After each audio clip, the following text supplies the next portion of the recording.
Olá, amigas e amigos. O Partido Podemos foi um sucesso político na esquerda da Espanha nos últimos anos. Nas eleições nacionais, encabeçando uma frente de esquerda progressista, com os comunistas e outras forças, chegou a indicar o primeiro vice-ministro do governo do país, liderado pelos social-democratas. Agora, em maio, sofreu uma derrota nas eleições de Madrid. Pablo Iglesias, que era seu líder, renunciou ao cargo no governo, substituído por uma comunista do Partido Comunista Espanhol. Iglesias diz que se retira da política. Em Madrid, venceram a direita conservadora, que radicalizou um discurso retrógrado, para barrar a extrema-direita autêntica, que é o Vox, que nas eleições passadas tinha alcançado 14% dos votos. O Partido Popular, o PP, governa Madrid desde 1991. E assim, essa capital confirma ser um bastião conservador em toda a Europa. O panorama das forças políticas na Europa é um mosaico. Na Alemanha, a extrema-direita do AfD cresce, extrema-direita. Na outra ponta, a direita conservadora tradicional de Merkel segue no governo e crescem os verdes.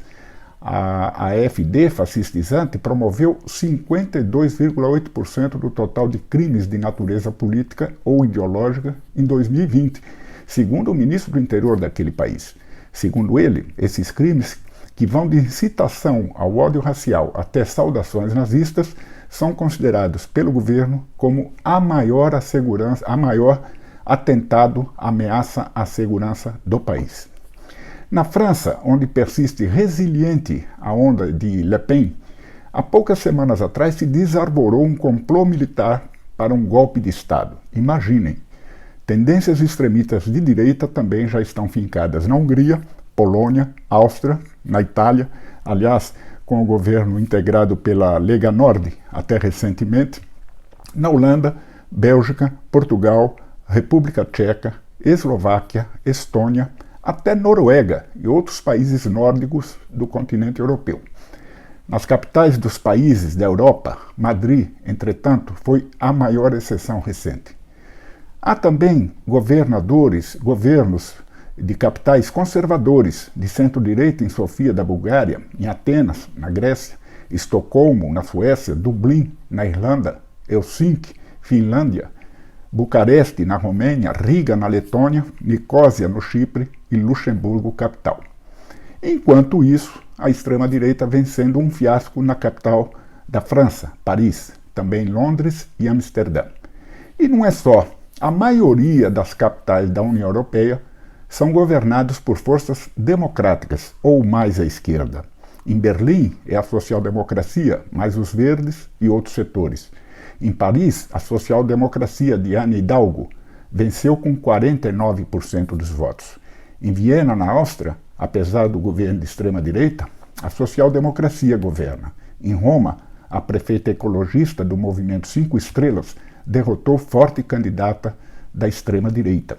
Em Bruxelas, na Bélgica, governa a social-democracia com os ecologistas. Em Amsterdã e da Holanda, os verdes. E, finalmente, a social-democracia, os socialistas, em Lisboa. Nas regiões nórdicas, em Copenhague, da Dinamarca, e em Oslo, da Noruega, que não formam parte da União Europeia, também governam a social-democracia em Vilnius, Lituânia, em Tallinn, da Estônia, e alguns governos sociais liberais nos demais países. Em Budapeste, na Hungria, a oposição fez uma aliança entre forças centristas, social-liberais, ecologistas, social-democratas e socialistas para derrotar o partido fascistizante do primeiro-ministro Viktor Orbán, que desde 2010 controlava a capital húngara, com mais de 60% dos votos. Em Varsóvia, na Polônia, também governado pela extrema-direita, uma ampla coalizão de centro-direita, liberais, centro-esquerda e ecologistas superou o partido Lei e Justiça daquele país.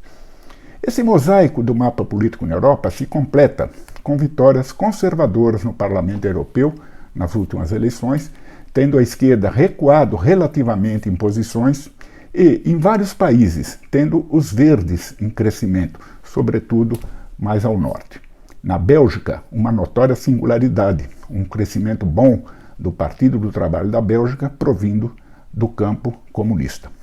Algumas coisas são importantes para acompanhar a evolução desse quadro de certa labilidade nas ondas eleitorais nos países da Europa. Em geral, ascensos direitistas e ultradireitistas já se instalaram definitivamente no panorama europeu.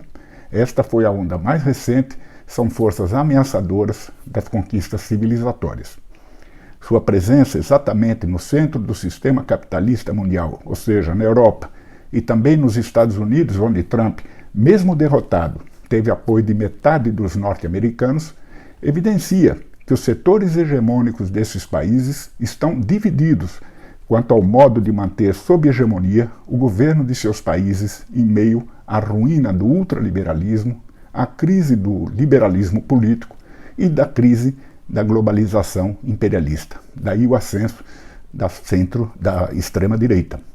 O ressentimento de largas parcelas da população desses países, confrontada com uma situação socialmente pior do que a geração anterior, e em meio a um mundo em profundas mudanças, deu ensejo, assim, a uma espécie de internacional regressista, com estratégias e armas poderosas que conseguiram erigir sobre essa base de ressentimento projetos políticos e chegar ao governo.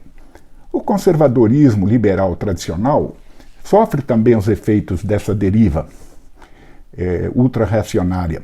Cresce um conservadorismo agora de outro tipo, como no caso totalmente singular da Rússia e da Turquia, sob governos fortes, confessionais, autoritários e profundamente conservadores. Mas neles se explora o caminho de projetos conservadores de afirmação nacional.